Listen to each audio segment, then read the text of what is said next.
Hello children, welcome back to your Hindi class 2 Hindi. बच्चों, मैं आज आप लोगों को एक नई कहानी पढ़ाऊंगी जिसका नाम है मूसक सेठ। इस कहानी के द्वारा आप ये जान पाएंगे कि कोई भी चीज़ छोटा हो उससे भी आप धन कमा सकते हैं, लेकिन इसके लिए आपको सूझबूझ और ईमानदारी परिश्रम की ज़रूरत है। अगर आप अपनी बुद्धि से काम ले तो एक मामूली चीज़ से भी एक बड़े व्यापारी या पैसे कमाने वाले उपाय निकाल सकते हैं। तो इसी कहानी के द्वारा आप इस बात को समझ पाएंगे कि आपकी अगर सूझबूझ हो, ईमानदारी हो, आप अगर नम्र हो या आप अगर बुद्धिमान हो तो आप किसी भी छोटे से एक दिन बड़े आदमी बन सकते। तो चलिए कहानी पढ़ना शुरू करते हैं। एक समय की बात है, एक युवक नौकरी की तलाश में इधर उधर भटक रहा था। वो जिस किसी से काम मांगता वो उससे प्रश्न करता, पहले कहाँ कहाँ और क्या क्या काम किया है। युवक ने पहले कहीं काम नहीं किया था, भला वो क्या उत्तर देता। एक दिन वो कहीं से गुजर रहा था। उसने सुना कि एक सेठ जी किसी को डांट रहे हैं। मैंने तुम्हें अवसर दिया, परंतु लगता है तुम में व्यापार करने की बुद्धि ही नहीं है। व्यापारी सेठ उनसे लड़के से बोल रहा था कि मैं तुम्हें कितने बार तो अवसर दे चुका हूँ, लेकिन तुम तो अपनी बुद्धि का इस्तेमाल ही नहीं करते हो। तुमने सारा धन नष्ट कर डाला। वे कुछ रुक कर फिर बोले, इस मरे हुए चूहे को देखते हो? किसी में जरा सी भी बुद्धि हो तो इससे भी पैसा कमा सकता है। हाँ, बुद्धि के साथ साथ परिश्रम करने की भी आदत भी होनी चाहिए।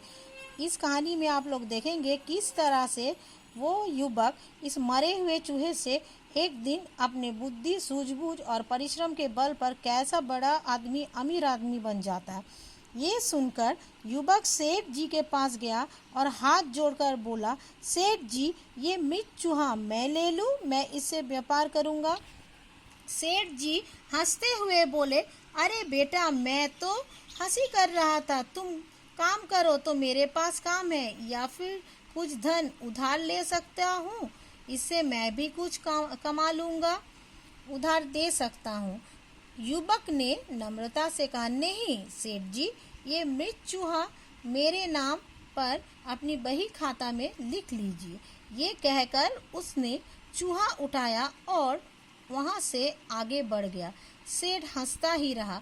सेठ मन मन सोच रहा था कि मैंने तो यूं ही कहा कि मरे हुए चूहे से भी तुम व्यापार कर सकते हो बुद्धि के बल पर ये युवक कितना बुद्धू है कि ये मरे हुए चूहे को किस लिए मांग रहा है मेरे से। तो इसलिए ये सोचकर सेठ जी हंस रहे थे। युवक मरे हुए चूहे की पूंछ पकड़े चला जा रहा था। एक आदमी उसके पास से गुजरा। उसके हाथ में चूहा देख वो बोला, भाई कृपया ये चूहा मुझे दे दो और ये सारे भुने हुए चने तुम ले लो। मेरे बिल्ली ने गरम गरम दूध पी लिया, इससे उसकी जीभ जल गई है, वो कल से भूखी है। ये चूहा खाकर वो संतुष्ट हो जाएगी। तो देखा बच्चों किस तरह उस मरे हुए चूहे को इस दूसरे आदमी के कितने काम आ रहे थे। युवक ने तुरंत चूहा दे दिया और चने ले लिए। वो चने लेकर एक कुआं के पास बैठ गया।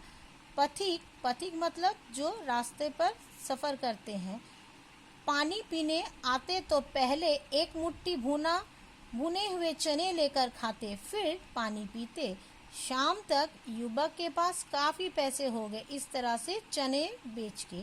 एक दिन कुछ लकड़हारे वहाँ आए। लकड़हारे में जो लकड़ी काटते हैं, उन्होंने चनों के बदले युवक को कुछ लकड़ियाँ दी। युवक ने सोचा, क्यों ना लकड़ियों का व्यापार करूं। बस एक दुकान लेकर वो लकड़ियां बेचने लगा। उस वर्ष बहुत वर्षा हुई, उसकी सूखी लकड़ियां बहुत बिकी। धीरे धीरे उसने खूब धन इकट्ठा कर लिया। युवक ने सोने का एक चूहा बनवाया और सेठ जी के यहाँ पहुँच गया, क्योंकि उसने कहा था कि सेठ जी, मैं आपको ये चूहा एक दिन लौटाऊंगा, आप अपने बही खाते में लिख लीजिए। आप लोगों ने पहले पढ़ा इसको। उन्होंने प्रणाम कर बोला, सेठ जी, कुछ समय पहले मैंने आपसे ये एक मृत चूहा लिया था, आपके बही खाते में मेरा नाम वो चूहा लिखा होगा। मैं वो चूहा लौटाने आया हूँ।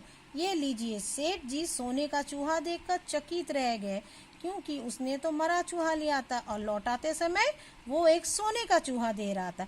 फिर प्रसन्न होकर उसे अपने पास बैठाकर बोले, मैं बूढ़ा हो गया हूँ, मुझे तुम्हारे जैसे एक युवक की आवश्यकता है जो मेरे व्यापार को और आगे बढ़ाए। युवक ने सहर्ष स्वीकार कर लिया। व्यापार जगत में वो मूसक सेठ के नाम से जाने लगा। मूसक मतलब चूहा, क्योंकि चूहा से ही उसने अपना व्यापार का आरंभ किया था। तो बच्चों, आशा करती हूँ ये कहानी आप लोगों को अच्छा लगा। तो आप लोग इस कहानी को फिर से एक बार पढ़ें, जब तक मैं अगले क्लास में आप लोगों से नहीं मिलती। Okay children, bye, see you in your next Hindi class. Thank you.